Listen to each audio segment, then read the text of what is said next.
So you may be sitting there wondering, what's the point of having paragraphs at all? Why do we bother to break up our points into various sections called paragraphs? Now, what I want you to do is distinguish between the sections of the narrative and the paragraphs, because they don't necessarily correspond. I mean, you might have switches in paragraph within sections. In fact, you're most likely to, because you don't want to have a huge paragraph covering a whole section. Although you can split it up that way if you want. Sometimes books do it that way. But most pieces of writing, particularly blogs, articles, things like that, or essays, you don't want to be breaking off just at sections. So you need to understand what's the purpose of having paragraphs at all. And for me, it's about, again, firstly, comprehension. To help, having paragraph breaks helps to steer people through a narrative. So you're steering people, take a break here, take a pause here. You can use it to sort of build a little bit of drama around the situation too, because when you break off a paragraph on its own, a sentence standing on its own, for instance, can create a dramatic tension.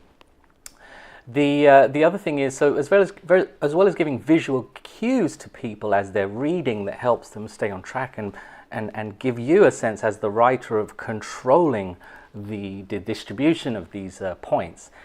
It also helps you to create some kind of beauty to the whole narrative as well. So again, I want you to think in terms of comprehension and beauty. How can creating paragraphs, breaking ideas off at certain points contribute to that purpose? Now, so if we're bringing order to the chaos again, because we had the points in a disorderly way, we saw how to put them into narratives, into sections, and now we want to steer people through the paragraph layer of your writing, okay? As I said, it doesn't have to involve a paragraph break at a section. You could break it off after a point is made and you've elaborated on it and illustrated it. You could break the paragraph there. Or you could take the point and then break it off to show the illustration, to create a new paragraph, or to create an elaboration. You could break it off there. So I want you to understand there's no real firm rules around this. This is just about the kind of voice you want to bring to your piece of writing. So you need to be doing it consciously rather than randomly breaking off. You have to feel that this is a good place to create that little pause. So you want to start using paragraph breaks strategically. Now, to get an idea of the kind of different paragraph breaks you could have, you only need to look at the difference between a tabloid newspaper and what they call a serious newspaper, say like the New York Times or the Wall Street Journal.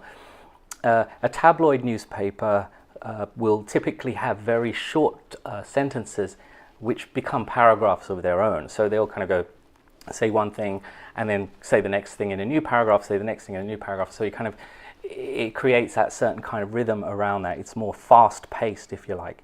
Whereas the serious newspapers will have 2 or 3 sentences often, sometimes 1, but 2 or 3 sentences within a paragraph that holds together a certain set of ideas.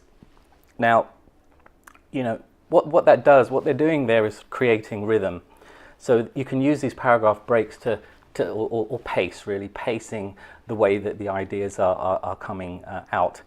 And they also let the reader catch their breath in certain places as well. So you can see all these things going on, drama, rhythm, breath, all of this stuff is stuff that paragraphs can help you do.